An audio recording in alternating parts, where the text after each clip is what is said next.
नमस्कार बच्चों। आज के इस एपिसोड में हम डिस्कस करेंगे क्लास 10th एसएसटी सामाजिक विज्ञान के असेसमेंट वर्कशीट नंबर 6 यानी आंकलन कार्यपत्रक संख्या 6 को। यह आपकी 29 सितंबर 2021 की वर्कशीट रहेगी। असेसमेंट वर्कशीट आपके क्लास टेस्ट, आपके यूटी या फिर आपके पीटी की तरह होती है। सो अगर आप इसको खुद करते हो तो ज़्यादा बेटर रहेगा। अगर आप खुद नहीं कर सकते या खुद नहीं करना चाहते तो भी एटलीस्ट ट्राई जरूर कीजिए। उसके बाद अपने आंसर्स, अपने सॉल्यूशंस को आप इस असेसमेंट वर्कशीट वीडियो के साथ टैली या फिर मैच कर सकते हो। Let's begin. चलिए शुरुआत करते हैं हम आज की इस असेसमेंट वर्कशीट नंबर 6 को। आज की हमारी वर्कशीट में 2 पार्ट्स रहेंगे। फर्स्ट पार्ट में आपके ऑब्जेक्टिव क्वेश्चंस रहेंगे और सेकंड पार्ट में आपके सब्जेक्टिव क्वेश्चंस रहेंगे। फर्स्ट पार्ट में हमें एक गद्यांश दिया गया, इस गद्यांश को हमें रीड करना है, समझना है और उस पर बेस्ड रहेंगे हमारे फर्स्ट 4 क्वेश्चंस। चलिए समझते हैं क्या दिया गया इस गद्यांश में। राष्ट्रवाद की पहली स्पष्ट अभिव्यक्ति 1789 में फ्रांसीसी क्रांति के साथ हुई थी। यानी कि पहली बार राष्ट्रवाद को देखा गया था, मूर्त रूप में प्रत्यक्ष तौर पर देखा गया था 1789 की क्रांति के समय, जब सारे लोग थे वो एक देश के लिए इकट्ठे हो जाते हैं, एक देश के लिए मरने मारने के लिए तैयार हो जाते हैं। फ्रांसीसी क्रांति से जो राजनीतिक या संवैधानिक बदलाव हुए, उनसे प्रभुसत्ता जो थी, शक्तियां जो थी, वो राजतंत्र से निकल करके फ्रांसीसी नागरिकों के समूह के हस्तांतरित हो गई। यानी जो शक्तियां थी फ्रांसीसी क्रांति से पहले सम्राट के पास थी, राजतंत्र के पास थी, अब वो शक्तियां कहाँ आ गई? वो आम जनता के हाथों में आ चुकी थी। क्रांति की घोषणा के अनुसार अब लोगों के द्वारा राष्ट्र का गठन होगा और वे उसकी नीति तय करेंगे। यानी जैसे क्रांति से पहले घोषणा की गई थी कि राष्ट्र का जो गठन है वो आम लोग करेंगे, वही उसकी नीति तय करेंगे। यानी कि वही अपने प्रतिनिधि को चुनेंगे और वही प्रतिनिधि यानी कि आम लोगों के जो प्रतिनिधि है वो देश के संविधान का निर्माण करेंगे। 19वीं सदी के दौरान राष्ट्रवाद एक ऐसी ताकत बनकर उभरा जिसने यूरोप के राजनीतिक और मानसिक जगत में भारी परिवर्तन ला दिए थे। यानी राजनीतिक तौर पर भी नए राष्ट्र राज्यों का गठन हुआ था, मानसिक तौर पर भी लोग अपनी भाषा के आधार पर, साझी इतिहास के आधार पर एक अलग सा जुड़ाव अनुभव करने लग गए थे। इन परिवर्तनों से अंततः यूरोप के बहुराष्ट्रीय वंशीय साम्राज्यों के स्थान पर नए राष्ट्र राज्यों का गठन होता है। राष्ट्र राज्य में न केवल उसके शासकों बल्कि उसके अधिकांश नागरिकों में एक साझा पहचान का भाव या साझा इतिहास या विरासत की भावना थी। यानी ये जो नए राष्ट्र राज्य बने थे ये एक जैसे इतिहास, एक जैसी संस्कृति, एक जैसी भाषा या फिर एक जैसे भौगोलिक क्षेत्र के आधार पर बनाए गए थे। तो ये था हमारा गद्यांश। अब इस पर आधारित रहेंगे हमारे पहले 4 प्रश्न। चलिए देखते हैं। पहला जो हमारा प्रश्न दिया गया, फ्रांसीसी क्रांति कब हुई थी, ये हमें बताना है। तो फ्रांसीसी क्रांति कब हुई थी? 4 विकल्प दिए गए। पहला 1765 में, 1765 में, दूसरा 1780 1780 में, तीसरा 1789 1789 में, चौथा विकल्प दिया गया 1797 1797 में। सही विकल्प आपका सी रहेगा। 1789 में फ्रांस की क्रांति होती है। उसके बाद दूसरा प्रश्न दिया गया, फ्रांसीसी क्रांति का परिणाम था, क्या परिणाम था? पहला राजतंत्र की वापसी हो जाती है, दूसरा विकल्प दिया गया राजतंत्र की समाप्ति हो जाती है, तीसरा विकल्प है गणतंत्र की समाप्ति होती है, चौथा विकल्प है इनमें से कोई नहीं। सही विकल्प आपका बी रहेगा, राजतंत्र की यानी कि राजा के शासन की समाप्ति हो जाती है। तो बी आपका सही विकल्प रहेगा। तीसरा प्रश्न दिया गया, राष्ट्रवाद की स्पष्ट अभिव्यक्ति किस क्रांति के द्वारा हुई थी, यह हमें बताना है। तो इसमें पहला है अमेरिकी क्रांति, दूसरा विकल्प है फ्रांसीसी क्रांति, तीसरा विकल्प है रूसी क्रांति, चौथा विकल्प है आपका जापानी क्रांति। सही विकल्प आपका बी रहेगा, फ्रांसीसी क्रांति। उसके बाद चौथा प्रश्न दिया गया, फ्रांसीसी क्रांति की घोषणा थी, क्या घोषणा थी? कि राष्ट्र का गठन राजा के द्वारा होगा।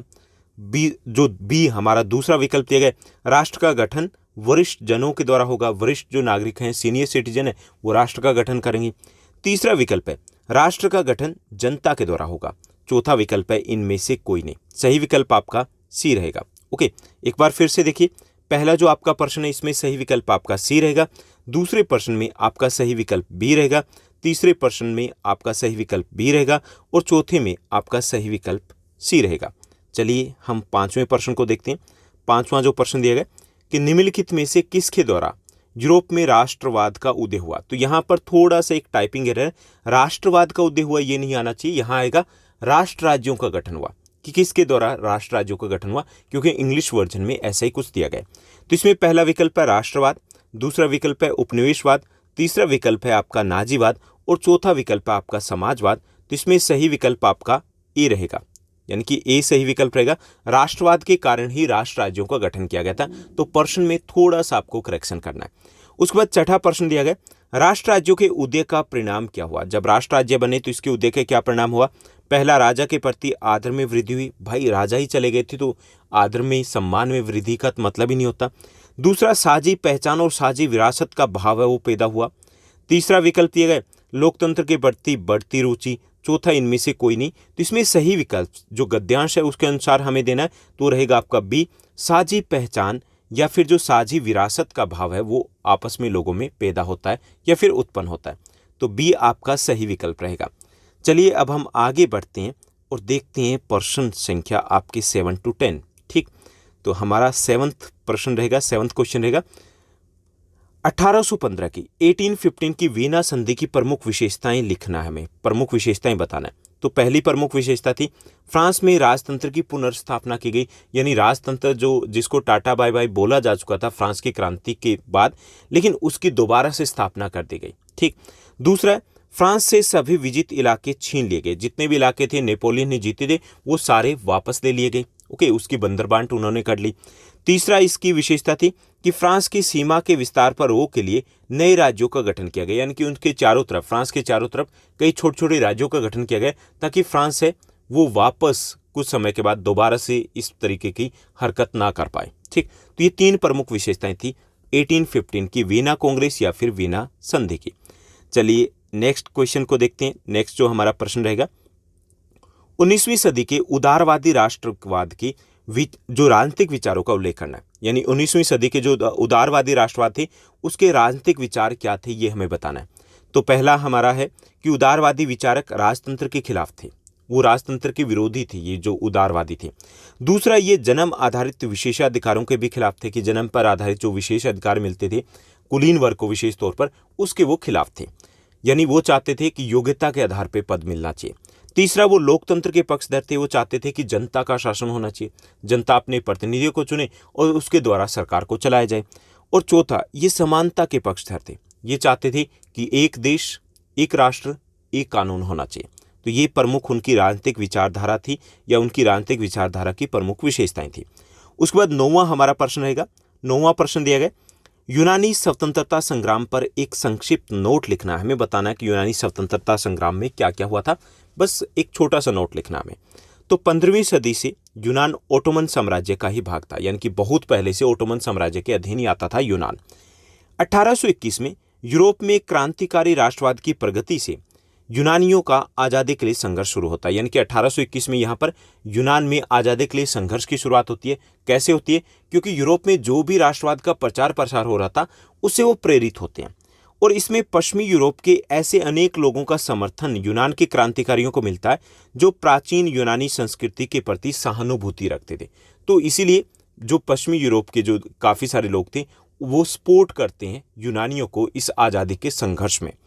अंत में 1832 में कुस्तुनतुनिया की संधि के द्वारा यूनान की स्वतंत्रता को मान्यता मिल जाती है। कुस्तुनतुनिया, जिसको आज हम इस्तांबुल के नाम से जानते हैं, उसी का प्राचीन नाम है कुस्तुनतुनिया। तो वहाँ की संधि होती है और उसके द्वारा यूनान की स्वतंत्रता को मान्यता प्रदान कर दी जाती है। उसके बाद हमारा 10वां प्रश्न रहेगा। चलिए देखते हैं। 10th हमारा ये आपका 5 मार्क्स का क्वेश्चन रहेगा।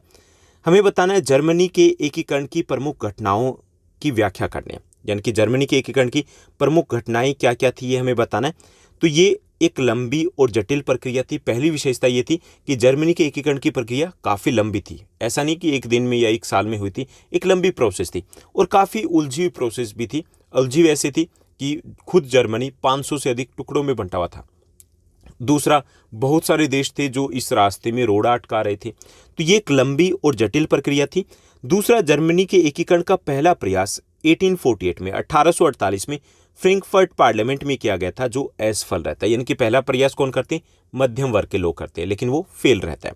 जर्मनी के एकीकरण के वास्तुकार आर्किटेक्ट पर्शिया के प्रधानमंत्री ओटोमन बिस्मार्क थे, यानी कि उन्होंने मेन रोल प्ले किया था, की रोल प्ले किया था जर्मनी के एकीकरण में।